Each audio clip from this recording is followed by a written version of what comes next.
الحمد لله رب العالمين والصلاة والسلام على سيد الأنبياء والمرسلين وعلى آله وأصحابه أجمعين اما بعد۔ نماز میں حالت قیام میں ہاتھ کہاں پر رکھنے ہیں، دلائل کی روشنی میں انشاءاللہ آج اس پر بحث ہوگی۔ حضرت امام نووی رحمۃ اللہ علیہ نے علماء شوافع اور جمہور علماء کا مسلک نقل کرتے ہوئے شرح مسلم میں ارشاد فرماتے ہیں کہ نماز میں حالت قیام میں ہاتھ سینے کے نیچے اور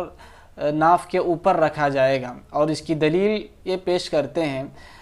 حضرت وائل ابن حجر رضی اللہ تعالیٰ عنہ کی روایت کہ وہ فرماتے ہیں کہ صلیت مع رسول اللہ صلی اللہ علیہ وسلم ووضع یدہ الیمنى علی یدہ الیسری علی صدرہ، رواہ ابن خزیمہ۔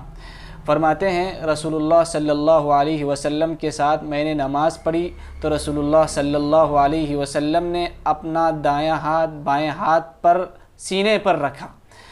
ایک ترجمہ تو یہ ہے کہ سینے پر رکھا، دوسرا ترجمہ یہ ہے کہ سینے کے قریب رکھا۔ تو سینے کے قریب رکھنا یہ ترجمہ زیادہ راجح ہے سینے پر رکھنے کے مقابلے میں۔ دیگر احادیث کی روشنی میں بیان کروں گا کہ یہ ترجمہ راجح کیوں ہے۔ سب سے پہلے میں استدلال کے طور پر رسول اللہ صلی اللہ علیہ وسلم کا عمل، پھر صحابی کا عمل، پھر تابعی کا قول پیش کروں گا۔ مسند بزار میں وائل ابن حجر رضی اللہ تعالیٰ عنہ کی ہی روایت اس الفاظ کے ساتھ آئی ہے ثم وضع یمینہ علی یسارہ عند صدرہ۔ مسند بزار میں یہ الفاظ ہیں کہ وائل ابن حجر رضی اللہ تعالیٰ عنہ جو روایت کر رہے تھے، جن کی روایت کو نقل کیا ہے ابن خزیمہ رحمہ اللہ نے، وہی روایت تھوڑے الفاظ کے چینجز کے ساتھ، الفاظ کی تبدیلی کے ساتھ یہاں پر آئی ہے، جس کو امام بزار رحمۃ اللہ علیہ نے نقل کیا ہے۔ تو اس میں ہے ثم وضع یمینہ علی یسارہ عند صدرہ، آپ صلی اللہ علیہ وسلم نے اپنا دایاں ہاتھ بائیں ہاتھ پر رکھا سینے کے قریب، وہاں پر تھا علی صدرہ اور یہاں پر ہے عند صدرہ۔ تو اسے معلوم ہو رہا ہے کہ بالتحدید سینے پر نہیں رکھا تھا بلکہ سینے کے قریب رکھا تھا۔ امام نووی رحمۃ اللہ علیہ نے جو مسلک بیان کیا ہے اور جو رائے دی ہے کہ سینے کے نیچے اور ناف کے اوپر رکھنے کی بھی روایات موجود ہیں۔ حضرت جریر رحمۃ اللہ علیہ کہتے ہیں رأیت علیا یمسک شمالہ بیمینہ علی الرسغ فوق السرہ، رواہ ابو داود۔ میں نے حضرت علی رضی اللہ تعالیٰ عنہ کو دیکھا کہ حضرت علی رضی اللہ تعالیٰ عنہ نماز کی حالت میں اپنا دایاں ہاتھ بائیں ہاتھ کی کلائی پر ناف کے اوپر رکھتے تھے۔ یہ الفاظ ہیں حضرت جریر رحمۃ اللہ علیہ کے۔ جہاں تک اس حدیث کی سند کی بات ہے تو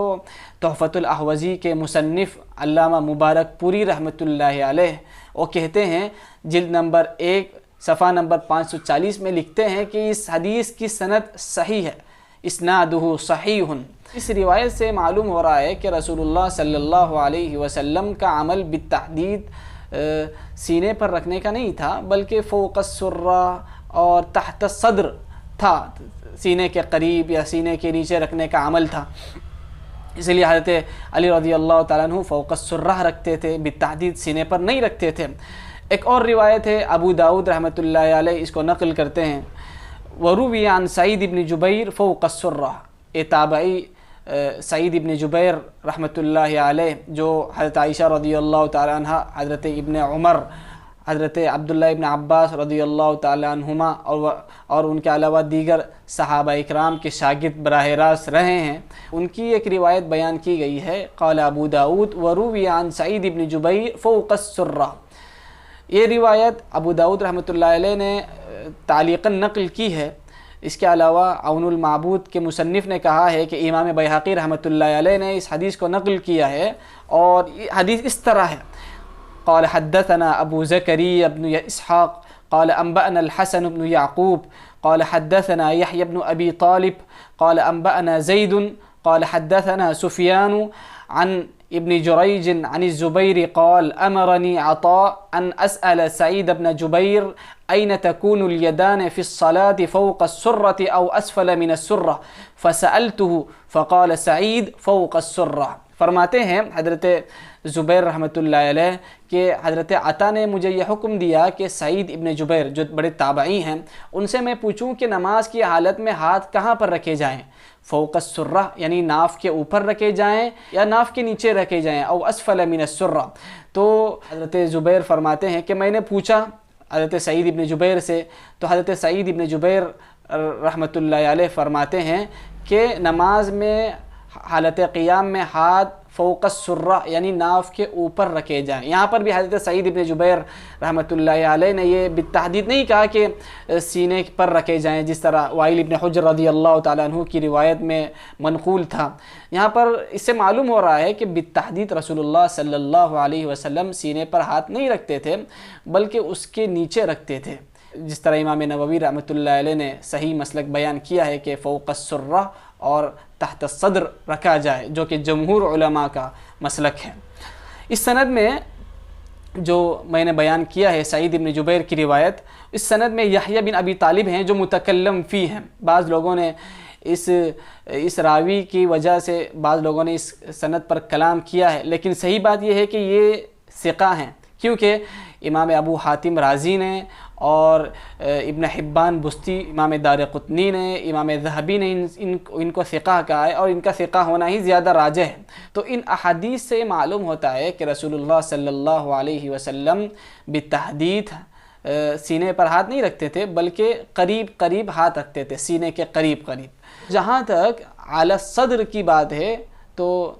یہاں پر بھی ترجمہ اس طرح کیا جا سکتا ہے کہ سینے کے قریب ہاتھ رکھتے تھے، کیونکہ اعلیٰ کا ترجمہ کبھی قربت کو بیان کرنے کے لیے بھی آتا ہے۔